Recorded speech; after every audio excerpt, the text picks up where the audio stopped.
अस्सलाम वालेकुम। आज का हमारा टॉपिक है mechanism of root nodule formation. ये सिम्बायोटिक नाइट्रोजन फिक्सेशन का प्रोसेस है। इस वीडियो में हम सबसे पहले इसका इंट्रोडक्शन देखेंगे, उसके बाद फिर हम रूट नोड्यूल की डेफिनेशन डिस्कस करेंगे, फिर हम रूट नोड्यूल की फॉर्मेशन का मैकेनिज्म देखेंगे कि किस तरह से इसकी फॉर्मेशन होती है और ये क्यों परफॉर्म की जाती है। फिर हम कुछ ऐसे फैक्टर्स डिस्कस करेंगे जो रूट नोड्यूल फॉर्मेशन को इफ़ेक्ट करते हैं। पहले हम नाइट्रोजन के बारे में देख लेते हैं। हमारे एटमॉस्फेयर में सबसे ज़्यादा नाइट्रोजन प्रेजेंट होती है। ऑलमोस्ट 78% हमारे एटमॉस्फेयर में नाइट्रोजन होती है, लेकिन कोई भी लिविंग ऑर्गेनिज्म नाइट्रोजन को डायरेक्टली ऑब्जॉर्ब नहीं कर सकता। ना एनिमल डायरेक्टली ऑब्जॉर्ब कर सकते हैं और ना प्लांट ऑब्जॉर्ब कर सकते हैं। इसलिए हम इस नाइट्रोजन को ऐसी फॉर्म में कन्वर्ट करते हैं जिससे प्लांट और एनिमल ईजिली नाइट्रोजन को ऑब्जॉर्ब कर सके। तो ये कन्वर्जन हम नाइट्रोजन फिक्सेशन से करेंगे। नाइट्रोजन फिक्सेशन एक ऐसा प्रोसेस है जो एटमॉस्फेरिक नाइट्रोजन को अमोनिया में कन्वर्ट करता है। नाइट्रोजन फिक्सेशन की हमारे पास दो टाइप्स हैं, नॉन बायोलॉजिकल और बायोलॉजिकल। नॉन बायोलॉजिकल की आगे से फर्दर दो टाइप्स हैं, इंडस्ट्रियल और लाइटनिंग। और बायोलॉजिकल की भी आगे से फर्दर दो टाइप्स हैं, नॉन सिम्बायोटिक और सिम्बायोटिक। आज के लेक्चर में हम सिम्बायोटिक नाइट्रोजन फिक्सेशन को डिस्कस करेंगे और इसको हम लेग्यूम्स में देखेंगे। लेग्यूम्स में हमारे पास बीन्स वगैरह आ जाते हैं। अब हम देखते हैं सिम्बायोटिक एसोसिएशन क्या होता है। सिम्बायोटिक एसोसिएशन दो डिसिमिलर ऑर्गेनिज्म के दरमियान जो रिलेशनशिप और इंटरेक्शन होता है उसे कहते हैं।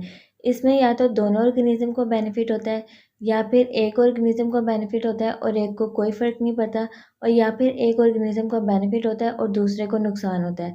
आज जिन ऑर्गेनिज्म के बारे में हम पढ़ेंगे उसमें दोनों ऑर्गेनिज्म को एक दूसरे से फ़ायदा होता है।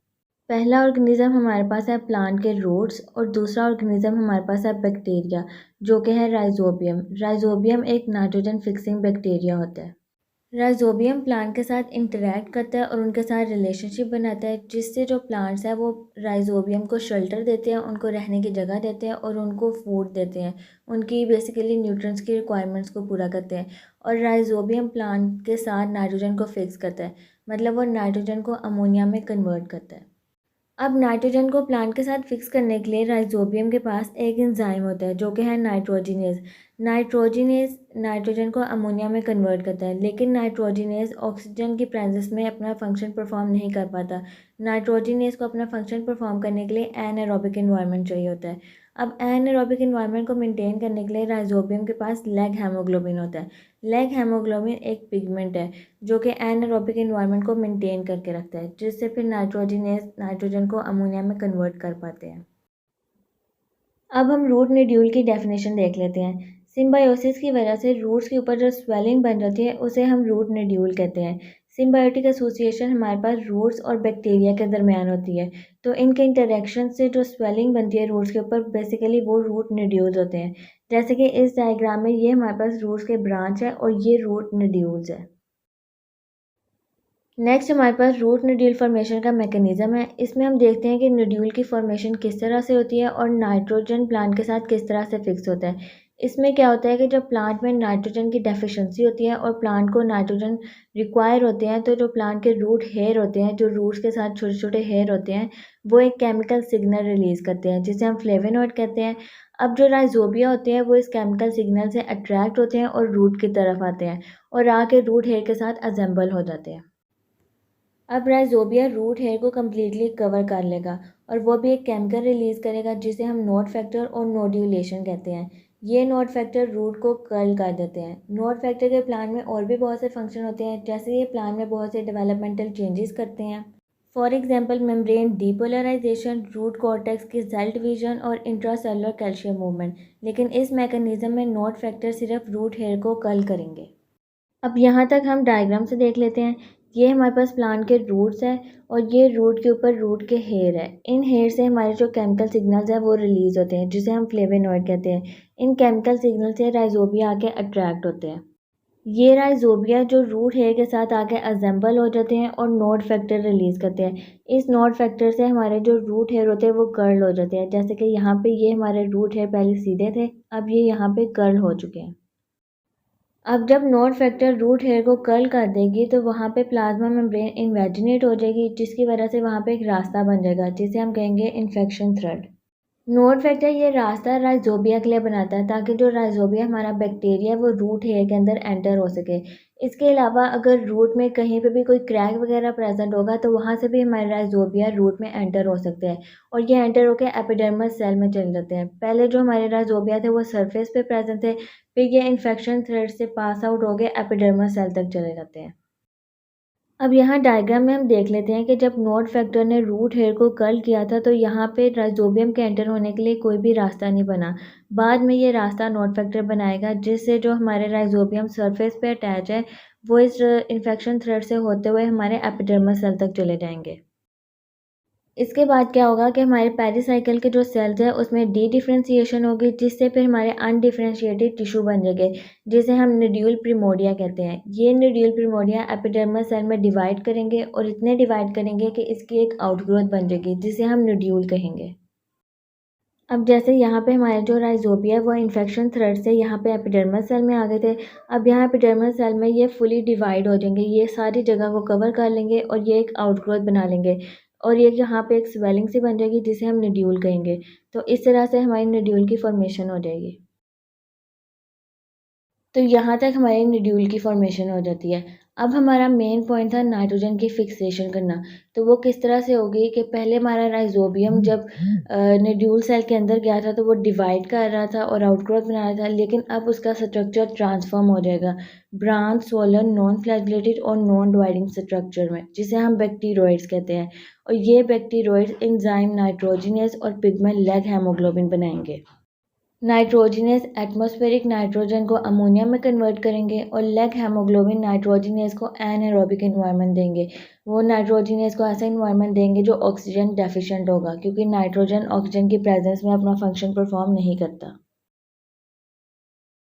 अब हम कुछ ऐसे फैक्टर्स देखते हैं जो निड्यूल की फॉर्मेशन को अफेक्ट करते हैं। सबसे पहले हमारे पास सॉइल का टेम्परेचर आ जाता है। टेम्परेचर हमारे पास 25 टू 30 सेंटीग्रेड होना चाहिए। अगर टेम्परेचर इससे ज़्यादा या फिर इससे कम होगा तो फिर हमारी निड्यूल की फॉर्मेशन नहीं होगी। और जो लाइट है हमारे पास वो भी ज़्यादा होनी चाहिए उसकी कंसनट्रेशन, क्योंकि अगर लाइट कम होगी तो उससे हमारे निड्यूल का वेट भी कम होगा। और कार्बन डाइऑक्साइड की कंसनट्रेशन भी ज़्यादा होनी चाहिए, इससे भी हमारे निड्यूल के नंबर इंक्रीज़ होंगे।